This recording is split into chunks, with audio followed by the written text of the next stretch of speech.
Buongiorno a tutti amici di Matto Scacco e ben ritrovati. Oggi sfida all'ultimo sangue. Vedremo 3 partite disputate col bianco, almeno poi si invertono sempre di colori, Alireza Firouzja e dall'altro lato abbiamo Hans Niemann.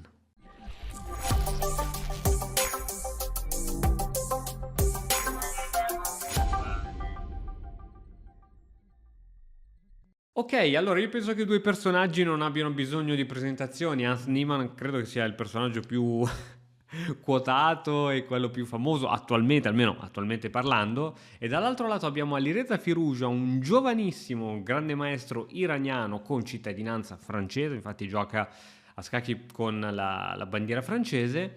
E chi è questo personaggio per chi non lo conosce? Vi ricordo che Carlsen, quando decise di non difendere più il titolo di campione del mondo di scacchi, Carlsen aveva una richiesta, dice: se io devo continuare a difendere il titolo di campione del mondo, voglio giocare la finale, voglio giocare il match contro Alireza Firouzja. Se non è lui, e infatti andò diversamente perché poi colui che doveva poi giocare contro Carlsen fu Nepo, e quindi non avendo il match con Firouzja, Carlsen lasciò tutto e si ritirò dal match. Quindi due giocatori fortissimi, giocano online su chess.com Blitz a 3 minuti secchi senza incremento. Vediamo in queste 3 partite come vanno. Alireza apre con E4, Nima risponde con E5, cavallo F3, la migliore risposta del bianco, C6 migliore risposta del nero, arriva alfiere B5, quella che probabilmente è abusata tantissimo dai grandi maestri, poiché è ritenuta probabilmente la variante migliore possibile. A6, alfiere A4, cavallo F6, D3, D6 e ora qui si può giocare C3, ma il bianco decide di giocare C4, andando così a creare questa struttura di pedoni che rende ovviamente forte l'alfiere camposcuro, un po' più debole l'alfiere bianco, e chiaramente qui c'è un bellissimo buco che si potrebbe poi andare a conquistare con qualche cavallo.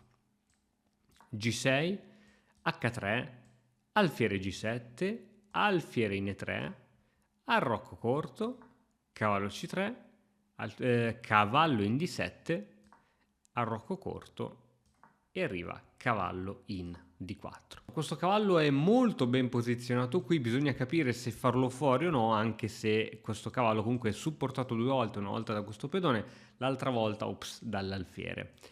Firouzja qui prende una decisione non semplice che è quello di dare via il proprio alfiere buono. Diciamo che ci sono sempre, a seconda delle strutture pedonali, come diciamo, un alfiere buono e un alfiere considerato cattivo.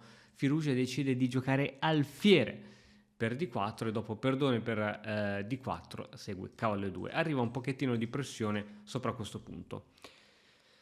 Qui Firouzja si aspettava che Niemann sacrificasse questo pedone per altre cose, non so, cavallo C5 eccetera, ma Niemann molto avido, probabilmente avrà visto qualche corso di Andrea Stella dove dice che un pedone è un pedone, quindi gioca C5 per sostenere questo pedone. Qual è il problema di C5? Che indebolisce il pedone D6, che potrà essere in futuro bersaglio da parte del bianco.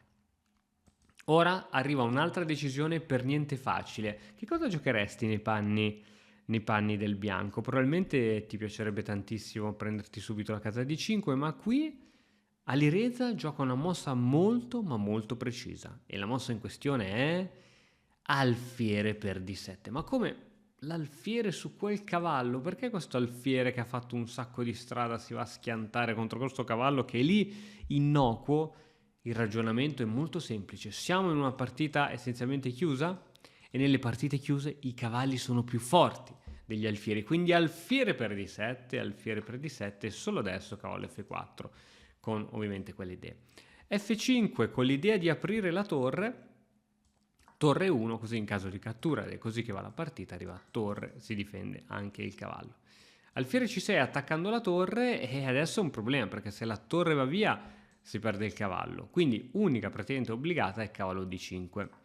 Cavallo D5 però permette questa cattura e che ovviamente andrebbe a compromettere la struttura pedonale del bianco, ma non arriva subito questa mossa e fra poco la commentiamo. Arriva prima torre in E8, arriva torre per Ecco, no, mi sa che non arriva proprio, ricordavo male. Ok, allora andiamo a commentarlo subito.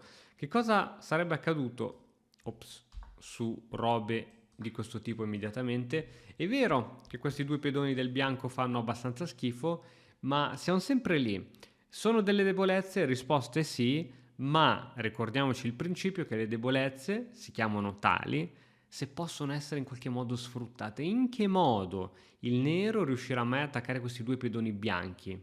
Ok, probabilmente c'è torre F5, il che permetterebbe vari raddoppi, robe varie, non so, immagino robe di questo tipo. Quindi questo sarebbe un sacrificio di pedone per aver attivato gratuitamente tutti i propri pezzi e aver messo anche un pochettino fuori gioco la torre avversaria. Quindi io credo che il bianco avrebbe compenso in questo caso. Torniamo invece a come è andata la partita. Torre 8, torre per, ovviamente non si può catturare di regina altrimenti arriva il doppio e quindi Niemann cattura con l'alfiere. Donna e 2 attivando la donna e ora è il momento anche di raddoppiare. Alfiere F7, donna e 4, donna in E8 e cavallo e 7 scacco. Il re va in F8 minacciando il cavallo, torre 1 con supporto. Qui il vantaggio del bianco inizia a farsi sentire. Arriva donna di 7, cavallo G5. Molto interessante, si prende sott'occhio il punto H7, possibilità di dare il cavallo sull'alfiere e arriva alfiere in E5, bloccando un po' tutta la posizione. Cavallo D5 per Firuja, arriva torre in E8. Cavallo per F7 e qui grave errore di Firuja che permette a Niemann di giocare alfiere H2 scacco e perde la donna, ma Niemann ci sorprende, non fa questa mossa e gioca donna per F7 all'iresa incredulo, dice ma come non mi ha mangiato la regina, allora adesso gioco F4 e mi metto in salvo. A questo punto cambio e arriva F4 e ora si forzano i cambi. L'alfiere va in G7, arriva donna per, torre per e arriviamo in un finale di questo tipo. A livello di materiale siamo pari, ma in un finale di questo tipo il cavallo è molto più forte dell'alfiere. Guarda questo alfiere. Fa fatica a trovare un suo posto nel mondo. Questo cavallo invece potrà essere rimanovrato per andare ad attaccare i punti deboli. Ora, attaccare di 6 credo sia abbastanza inutile perché può essere facilmente difeso col re o con l'alfiere, però punti deboli come B7, H7, in più anche con l'aiuto del re che magari può entrare e infatti adesso arriva il momento della centralizzazione dei re perché è molto importante sempre nel finale centralizzare il proprio re. Re in E6, re in E4, ma i due re sono arrivati al centro. Alfiere H8 non c'è molto da fare, G4 qui c'è un 3 contro 2 quindi possibilità di creare il pedone passato, alfiere G7 infatti arriva F5, G per F5, G per F5, scacco, re F7. Pedone passato, ciò significa che il re deve rimanere in qualche modo a bada di questo pedone. A4, ecco qui il motore consiglia una spinta come B4, ma l'idea, dato che si sta giocando blitz e i giocatori hanno poco tempo, è di giocare A4, B3, piazzare tutti i propri pedoni su casa chiara affinché in modo tale da rendere inoffensivo e innocuo questo alfiere campo scuro. Alfiere E5, B3, re G7, cavallo C7 e adesso arrivano le manovre di cavallo, re F6, cavallo in E6 e si vuole andare proprio ad attaccare da dietro, re in E7 e qui addirittura arriva il colpo tattico. Riesci a vederlo? Il colpo tattico semplicemente è cavallo per C5. Ovviamente qui Niemann abbandona poiché pedone perso a questo punto è troppo e in seguito di pedone per questa è una posizione facilmente vinta, poi a quei livelli ancora di più. Quindi prima partita Alireza vince, Niemann chiede la rivincita e quindi la seconda partita va in questo modo. Questa volta è Niemann che ha il bianco e andiamo a esaminare come è andata la partita. E 4 e 5 sembra un po' la copia di quella di prima, colori invertiti. Cavallo F6 difesa Berlino, oggi è considerata probabilmente la migliore risposta alla Ruy Lopez, di 3 alfiere C5, pedone C3. Rocco, alfiere G5 e ora questa inchiodatura è sempre molto fastidiosa, quindi conviene perdere un tempo per ritirare l'alfiere e togliersi dall'inchiodatura. A rocco corto D6, si fa spazio anche all'altro alfiere, cavallo B di 2, e ora qui si può giocare la normalissima H6 oppure una scelta ancora più pratica che è cavallo G4. Cavallo G4 crea pressione su questo alfiere che deve prendere delle decisioni e non ha ritirate perché verrebbe sempre catturato e non ha ritirate perché verrebbe sempre catturato. Quindi questa mossa va a forzare il cambio degli alfieri scuri e onestamente il nero è contento perché ha l'alfiere campo chiaro. Arriva il pedone H3, cavallo in F6, D4, cavallo G6 e i cavalli iniziano a prendersi delle case eccezionali. Torre N1, C6, tempo sull'alfiere che si ritira in F1. Torre N8, donna C2, donna C7, A4, Hans vuole iniziare a prendersi spazio sull'ala di donna, Alireza non ci sta e gioca anche lui A5. Torre in A va in D1, H6 arriva comunque e ora cavallo C4. Questo cavallo è molto forte e ovviamente crea pressione sui punti centrali. Arriva dunque E per D4, C per D4 e D5. Qui c'è da calcolare bene perché è vero che il bianco ha sotto il cavallo, ma potrebbe essere interessante la spinta in E5. Niemann non se la sente di andare a giocare E5, che era la prima risposta del motore, consigliata al motore, ma gioca cattura. A questo punto intermedia, cattura, cattura e solo adesso C per D5. Alla fine di questa posizione il cavallo va in A3, arriva il cambio delle regine e ci ritroviamo in una posizione di questo tipo. Posizione praticamente simmetrica. Guardiamo le strutture pedonali del re. Pedone centrale e proprio simmetrica, cioè se vediamo i pedoni sono simmetrici al 100%. Abbiamo due cavalli alfiere, torre, posizione simmetrica, posizione più pari di questa non esiste. I due giocatori vanno avanti per un po', alfiere di 7, torre A1, fin quando praticamente vado molto avanti velocemente, non riescono a un certo punto a cambiare un paio di torri, sì, la torre a testa, e qui seguono una serie di manovre infinite, ma la posizione è essenzialmente pari. Cavallo di 7, e non c'è possibilità di sbilanciarsi B6 per togliere case in ingresso e niente, qui questo alfiere essenzialmente rimane qui come se fosse un pedone un po' cresciuto.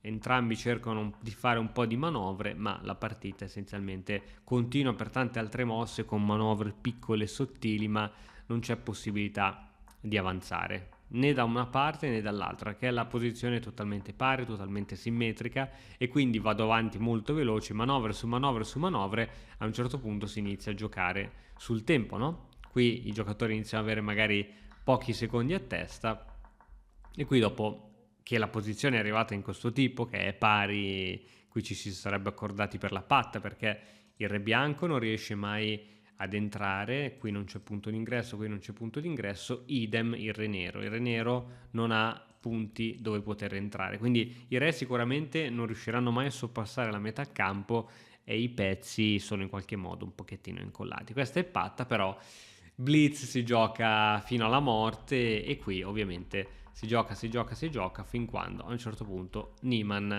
perde per il tempo, quindi per qualche secondo, decimo di secondo vince Firouzja. Niemann arrabbiato per questa sconfitta perché era una patta a tutti gli effetti, decide di richiedere nuovamente la rivincita. Questa volta è ancora Firouzja che ha il bianco. E che apertura mai faranno secondo voi? E4, E5, cavallo 3, cavallo C6. Ruy Lopez non l'avrei mai detto. Questa volta è Niemann che anziché giocare a 6 gioca subito cavallo F6, difesa a Berlino. D3, alfiere C5 e ora arriva alfiere per C6, D per C6, cavallo C3. Alfiere D6 per Niemann, arriva rocco corto, torre N1, cavallo in D7, manovra molto molto importante. Questo cavallo si è tolto, probabilmente vuole essere riposizionato in una casa migliore e lasciare in futuro la possibilità di spingere il pedone F. Alfiere in E3, C5 e ora sembra abbastanza chiaro che qui ci sia un bel supporto dei pedoni del nero per un bellissimo cavallo. Vediamo se Niemann riuscirà a piazzarlo lì. Cavallo D2 e ovviamente anche Firouzja decide di fare una manovra. Probabilmente questo cavallo vorrà andare in C4, da C4 avrà una bellissima casa, non attaccabile tra l'altro, poiché in caso di B5 il pedone verrebbe catturato. Torre 8, A4, A4 serve ancora di più a impedire spinte su B5 e a garantire la sicurezza del cavallo in C4. Arriva a 5, cavallo C4. Ok, io direi che Firuza è riuscito nel suo intento, cioè nel posizionare al meglio questo cavallo. Niemann deve ancora capire come portare al meglio questo cavallo in una casa attiva. Arriva a cavallo F8, ecco che arriva la manovra. Cavallo E6, cavallo D4. A questo punto bisogna capire cosa fare, perché questo cavallo si è posizionato bene, questo alfiere sembra che stia abbastanza bene, questo cavallo potrebbe stare un po' meglio, ma se lo metti subito qui magari può essere scacciato facilmente, non è ancora importante. La regina sembra che abbia un'ottima diagonale, motivo per cui Firuza gioca. Il motore consiglia prima scelta donna F3, ma in realtà a pari di valutazione c'è anche donna H5, che è la mossa che viene giocata in partita. Cavallo E6, come dicevamo, per ambire a questa bellissima casa, ma arriva cavallo B5. Cavallo B5 con doppio attacco su questo alfiere. Torre A6, pedone C3, limitando il cavallo avversario, e arriva F6. Wow, attenzione ora a questo cavallo che non ha molte case di ritirata se non la casa in A3, arriva torre in A, va in D1, alfiere F8, l'alfiere si toglie, si sottrae dai possibili cambi e arriva la coraggiosissima pedone in D4. Qui seguono un po' di cambi, C per D, C per D e per D e alfiere D4. Attenzione agli attacchi a raggi X sulla donna, questo alfiere si potrebbe sacrificare e schiantare da qualche parte. Donna E7 per togliersi preventivamente dagli attacchi a raggi X e ovviamente ora è il momento di salvare questo alfiere che va in C3 posizionandosi su un'ottima diagonale. Donna F7, qui Firuza rimane a pensare una trentina, quarantina di secondi in una partita blitz. Qui Niemann inizia ad andare in vantaggio di tempo. L'idea qual è? L'idea è che il bianco, che ha un leggero vantaggio, non vuole cambiare le donne e appiattire la situazione, d'altra parte non si capisce quale possa essere una casa buona per questa donna. Quindi dopo 40 secondi di riflessione in una partita blitz da 3 minuti arriva il cambio di donne. Questo re ora è ben collocato in F7, ora che non ci sono più le donne, e quindi bisogna ricollocare i propri pezzi. Cavallo in E3, il cavallo ha ottimi supporti, pedone C6, cavallo D6 attacco doppio, obbligando così a dare l'alfiere e torre per D6. Cavallo C5, arriva un po' di pressione su questi punti e ora dopo torre D4 Alireza perde un pedone, ma a quanto pare faceva tutto parte di un piano, perché dopo torre per E4, cavallo per E4, segue cavallo C4 con varie cose. Ora, se in futuro questo cavallo si toglie da qui, c'è possibilità di cavallo di 6 scacco con attacco doppio, infatti la partita va proprio così, e anziché ricatturare subito c'è la precisissima cavallo di 6 con scacco. Ovviamente il re è costretto ad andare in G6, poiché se il re va in F8 addirittura qui c'è lo scacco matto, quindi mossa molto precisa. Ovviamente Niemann va in G6 e arriva questa mossa qui.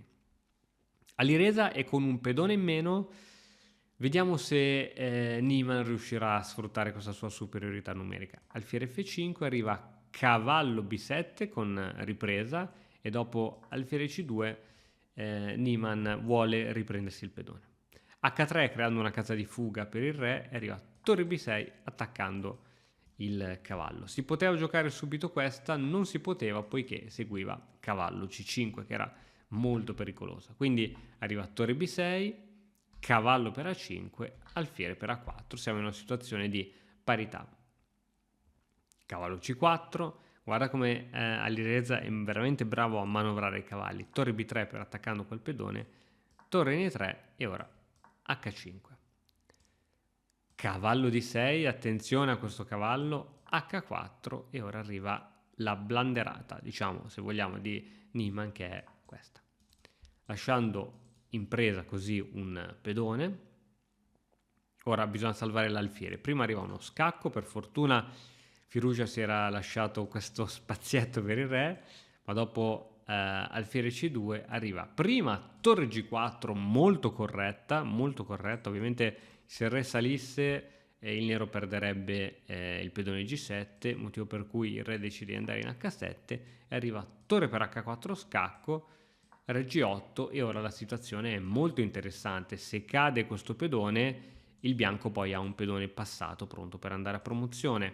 Qui, secondo il motore, la mossa migliore è giocare torre B6 e la torre dovrebbe in qualche modo cercare di difendere questo pedone. Questo pedone è l'unica salvezza che impedisce al bianco poi di spingere quel pedone. Niemann crede che il controgioco sia in questo caso la mossa migliore, ma dopo re G3 difendendo qui, torre D1, arriva torre per C6 e adesso i pedoni di vantaggio per il bianco sono 2. Chiara situazione di vantaggio, non è facile convertirla in vittoria in una blitz con pochi secondi, ma fa parte del gioco. Arriva alfiere a 4, torre in A6 attaccando l'alfiere si ritira e arriva a C4. Ora il bianco non deve fare altro che cercare di spingere questo pedone verso la promozione.